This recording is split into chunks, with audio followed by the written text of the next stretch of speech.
Recce one नाबू हमारा नाम है विनोद लाल फैंटम रेडियो फीजी 2 हम लोग बहुत लाइक करता हुआ ये सुनता है रेडियो फीजी 2 देश की धड़कन. Yandavanaka and Good Morning Fiji. In this bulletin, non-compliance of tax hits the forestry sector.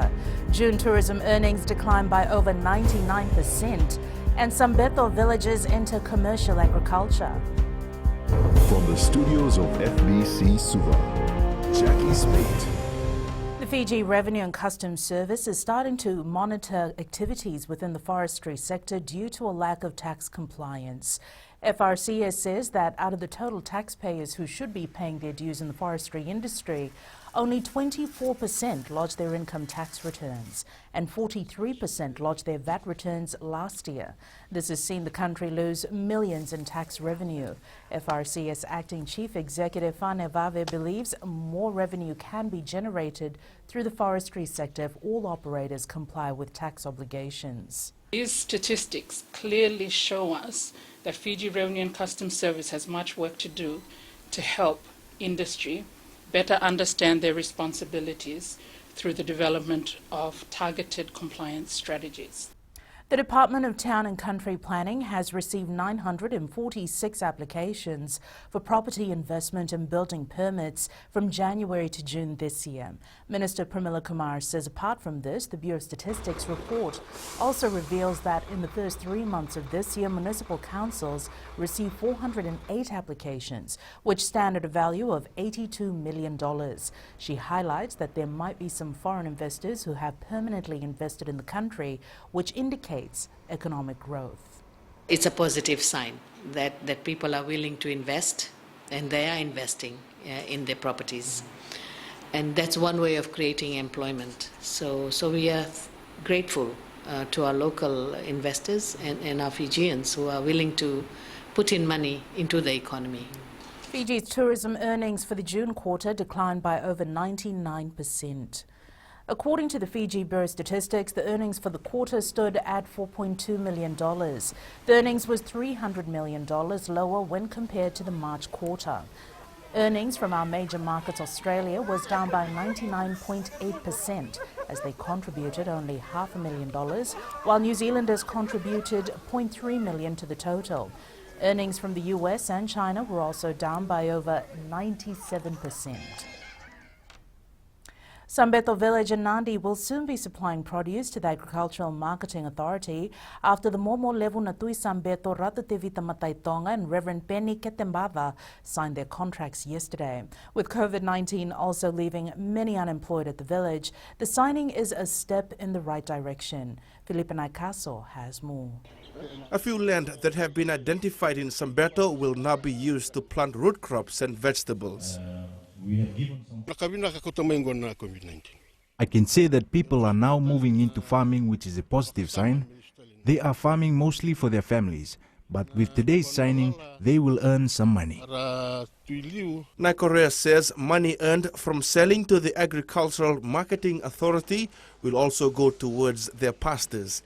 He says because many villages are without jobs, they are not forcing anyone to give tithes, but they will depend on the land. These are difficult times for the people, so the Momo Levu Natui Sambeto has decided that signing up with the Agriculture Marketing Authority will lift this burden. Agriculture is one of those sectors where we don't require too much skill. You don't need a PhD or master's degree or bachelor's degree. Agriculture is something that you will get hands-on skill development.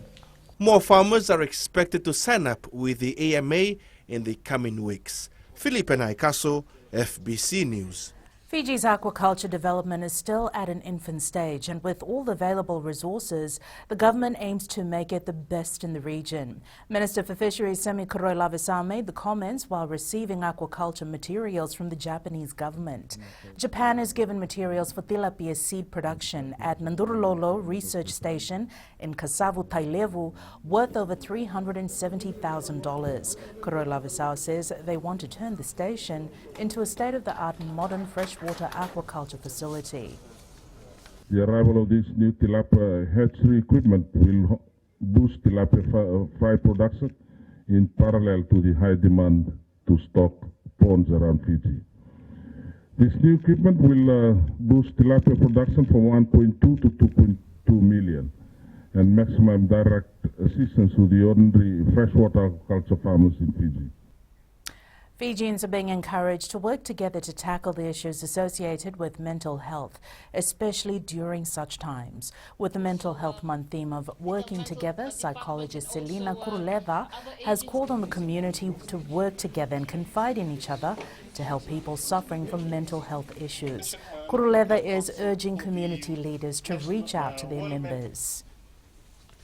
Everyone needs to work together, from Empower Pacific to Lifeline Fiji, to Youth Champs for Mental Health, Medical Services Pacific, Fiji Women's Crisis Center, Fiji Women's Rights Movement, House of Sarah, the LGBTI community, of course, our faith-based organizations.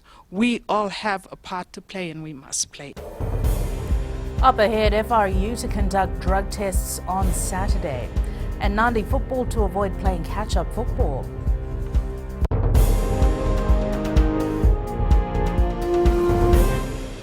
Hi, Bula. I'm Selai from Nadi. I love Gold FM, only the classic hits. Gold FM, only the classic hits.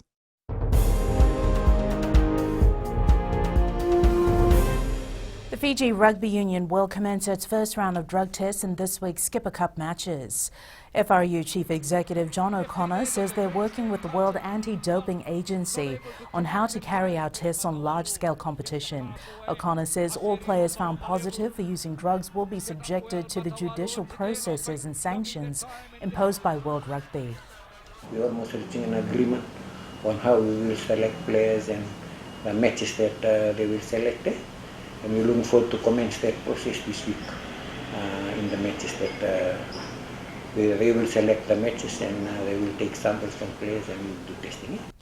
The newly appointed Naitasiri Rugby Chair is ready to take the union to greater heights as they continue their 2020 Skipper Cup campaign. Major Seelito Nikeve was elected chair during their executive committee meeting last week, taking on the role at a time where a lot of attention is on the union.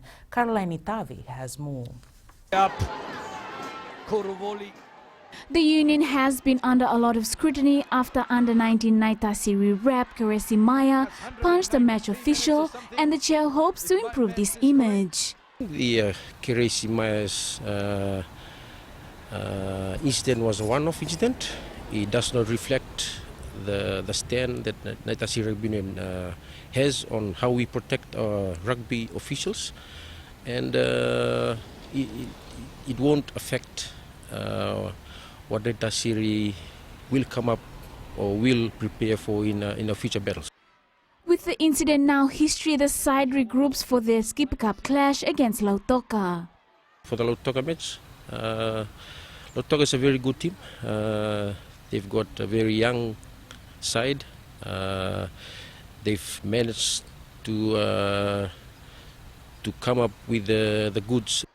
Naitasiri rep Apenisa Wangawai believes the return to the Naitasiri rugby team was a long-awaited one.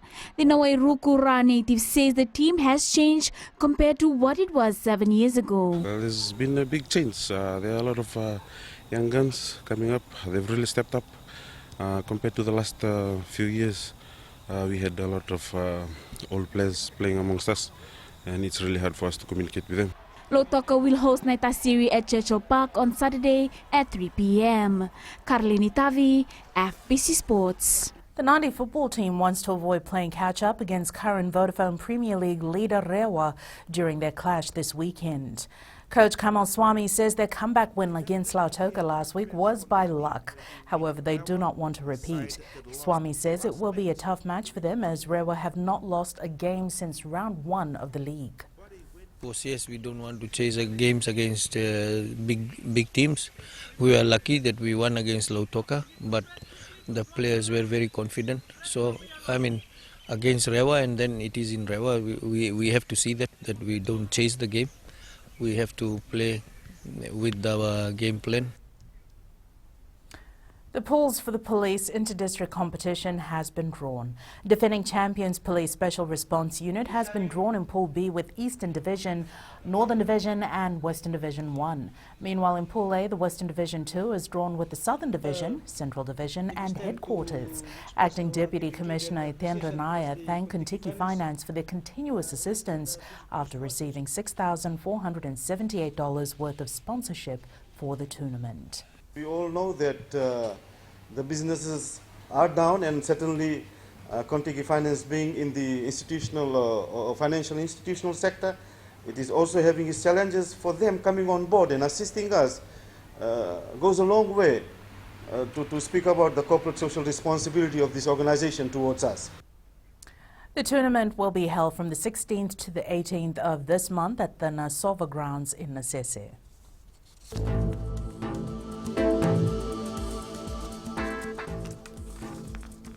Quick look at the weather map for today. It is Thursday, the 10th of September. And a step closer to Friday, expect occasional showers, heavy at times, and a few thunderstorms over Vanolevu, Taviuni, Kandavu, and nearby smaller islands. Lau and Lomaiviti groups. Some showers, heavy at times, with isolated thunderstorms expected over the eastern parts and interior of the other larger islands. Elsewhere, cloudy with some showers and possible isolated thunderstorms. Best to keep your umbrellas and rainy day wear close. And that is your FBC Morning News. Join us at 1 p.m. and 7 p.m. for our major bulletin. Remember, in times of crisis, you need factual news that you can trust. Stop believing fake news about the COVID-19 on social media.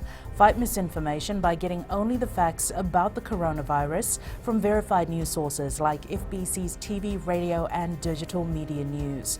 www.fbcnews.com.fj. Keeping Fijians connected with the truth.